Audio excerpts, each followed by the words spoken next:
खबर ने आपको हुकूमत और अपोजिशन की कमेटियों के मुज़ाकरात स्पीकर अयाज सादिक इजलास की सदारत करे हैं। अयाज सादिक ने कहा, हुकूमत और अपोजिशन में मुज़ाकरात का अमल नेक शगुन है। हुकूमत और अपोजिशन का बैठना जमहूरियत को मजबूत बनाएगा। मुल्क की मौशी तरक्की का दारोमदार सियासी इस्तेकाम से जुड़ा है।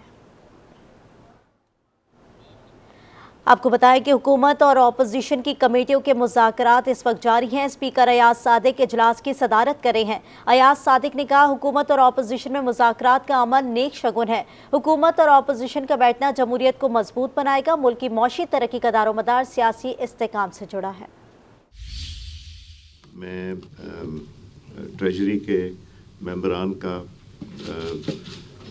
वेलकम करता हूँ। मैं अपोजिशन के मेंबरान को वेलकम करता हूँ कि आप लोगों ने यहाँ इकट्ठे होके पाकिस्तान की खातिर, पाकिस्तान के मसाइल हल करने की खातिर ये फ़ैसला किया कि कमेटीज़ बनेंगी।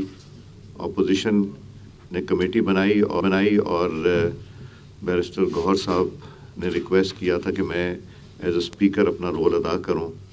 मैंने प्राइम मिनिस्टर, आपकी पार्टी का तो अपोजिशन की तो कमेटी बन गई थी, तो जब उन्होंने ये कहा तो मैंने फिर प्राइम मिनिस्टर साहब को दरख्वास्त की कि बैरिस्टर गौहर ने स्पीकर को अपना रोल अदा करने का ओपनली मीडिया में भी रिक्वेस्ट की है। और मैं शुक्रगुज़ार हूँ आप सब साहिबान का, आपके लीडरशिप का, जिन्होंने वक्त ज़ाया किए बगैर ये कमेटी फॉर्म कर दी। और मेरा ख़्याल है कि इस नेगोशिएशन की सीरियसनेस इस कमेटी की सीनियरिटी से नज़र आती है कि सब बहुत सीनियर मेंबरान तशरीफ़ रखते हैं।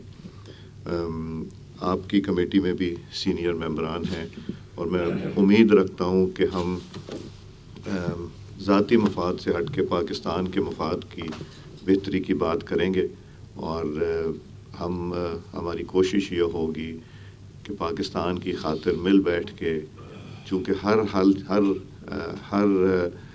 मसले का हल मुज़ाकरात में ही है, और पार्लियामेंट के फ्लोर, पार्लियामेंट की कमेटीज़, और अभी भी हमने जमहूरी एक तर्ज़ अमल इख्तियार किया कि जिसमें पार्लियामेंट में ही ये मुज़ाकरात हो रहे हैं। तो मैं आप सब का शुक्रगुज़ार हूँ और इंशाअल्लाह उम्मीद रखते हैं कि आज की इब्तदाई जो मीटिंग है, यहाँ से ले के हम मुशावरत के साथ अगली मीटिंग रखेंगे।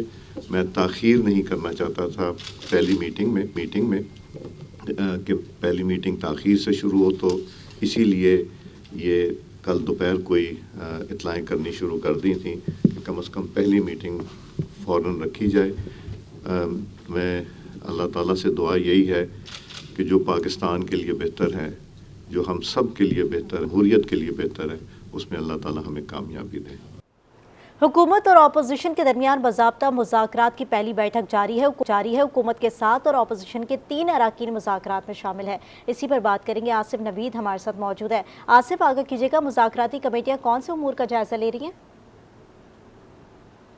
देखिए, मुज़ाकरात का ये पहला दौर है, बड़ा ब्रेक थ्रू है। आज हुकूमत और अपोजिशन के दरमियान पहली बैठक बाकायदा जो है बैठक हो चुकी है। बाज़ाब्ता मुज़ाकरात का आगाज़ भी कर दिया गया। स्पीकर ऑफिस में जो है वो एहतमाम किया गया था। स्पीकर की जानिब से पेशकश की गई थी हुकूमत को भी और अपोजिशन को भी कि उनके दरवाजे खुले हैं। उन्होंने आज वेलकम किया दोनों पार्टियों को। हुकूमती अरकान के हुकूमत की जानिब से 7 रुकनी कमेटी जो है वो मुज़ाकराती अमल का हिस्सा है, जबकि अपोजिशन की जानिब से 3 रुकनी जो है वो कमेटी तश्कील दी गई। आप जो यहाँ पर पहुँचे अरकान, तीन अरकान, तो वो इस वक्त मुज़ाकरात, बाज़ाब्ता तौर पर मुज़ाकरात का आगाज़ हो चुका है। लेकिन देखें, अभी बहुत इब्तदाई मराहिल में है ये मुज़ाकराती अमल, क्योंकि अभी TOR तय किए जाएंगे। देखें, हुकूमत ने जो है वो अपोजिशन की जो डिमांड्स हैं वो सुननी है कि अपोजिशन क्या चाहती है। अपोजिशन अपने जितने भी मुतालबात है वो हुकूमती कमेटी के सामने रखेगी और उसके बाद जो है वो इस पर जो है जो अपोजिशन है वो अपने जो बानी PTI चेयरमैन उनसे जो है वो इस हवाले से गाइडलाइन लेंगे, जबकि जो हुकूमती कमेटी है वो वज़ीर اعظم کو آگاہ کرے گی کہ کیا ٹی او آر طے ہوئے ہیں, کیا جو مطالبات رکھے گئے ہیں اپوزیشن کی جانب سے. اپوزیشن کے جو رکن ہیں حامد رضا, انہوں نے جس وقت اپوزیشن جو مذاکرات کا آغاز ہونا تھا اس سے پہلے میڈیا سے گفتگو کرتے ہوئے انہوں نے برملا اظہار کیا تھا کہ ان کی پہلی مطالبہ ہوگا کہ بانی پی ٹی آئی چیئرمین کی رہائی, اسیر جتنے بھی جو کارکنان ہیں, جو ان کے رہنما ہیں, ان کی رہائی جو ہے سر فہرست ہوگی, اس سے پیچھے کوئی بات نہیں ہوگی. اس کے ساتھ ساتھ انہوں نے کہا کہ جو بھی مذاکرات کی بات چیت ہوگی اس میں وہ مکمل طور پر بانی پی ٹی آئی سے مشاورت کے بعد جو ہے وہ حتمی طور پر کوئی بھی فیصلہ کرنے کے قابل ہوں گے. لیکن انہوں نے کہا کہ ہمارا یہ مطالبہ ہوگا کہ جوڈیشل کمیشن تشکیل دیا جائے,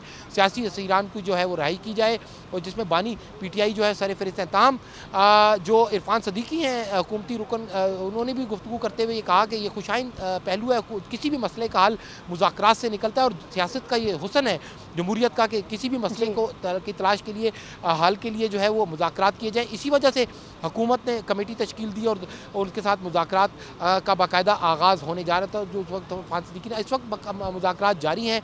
اسپیکر نے دونوں پارٹیوں کو ویلکم کیا. انہوں نے بھی اس بات کا کہا کہ ان کے جو آفس ہے اس کے دروازے کھلے ہیں. انہوں نے بھی مذاکرات جو ہے وہ سیاسی جمہوریت کا جو مسائل ہیں اس کا حسن قرار دیا ہے کہ مذاکرات سے ہی مسئلے کا حل نکل سکتا ہے. اسی لیے انہوں نے پیشکش کی تھی اور انہوں نے کہا کہ وہ اور ان کا آفس ہر وقت سہولت کاری کے لیے دستیاب ہیں, جس کے سب جب بھی چاہیں مذاکرات کے لیے وہ انہوں نے خوشائن کیا. انہوں نے اپنا ویلکم خطاب بھی کیا. اس کے بعد اس وقت جو ہے وہ دونوں جانب سے مذاکراتی عمل کا جاری ہے. 7 رکنی بالکل, اس وقت دونوں جانب سے مذاکراتی عمل جاری ہے. حکومت اور اپوزیشن کے درمیان باضابطہ مذاکرات کی پہلی بیٹھک جو ہے وہ شروع ہو چکی ہے, اور اس وقت مذاکراتی ٹیم جو ہے وہاں پر موجود ہے, ساتھ ہی حکومتی مذاکراتی ٹیم بھی وہاں پر موجود ہے, اپوزیشن بھی موجود ہے. اب دیکھنا یہ ہے کہ اونٹ کس کروٹ بیٹھتا ہے اور کس طریقے سے مذاکرات جو ہے وہ ہوتے ہیں. یہ تمام تر ڈیٹیلز بھی آپ تک پہنچائیں گے. آصف نوید ہمارے ساتھ موجود ہے, آپ کا بہت شکریہ.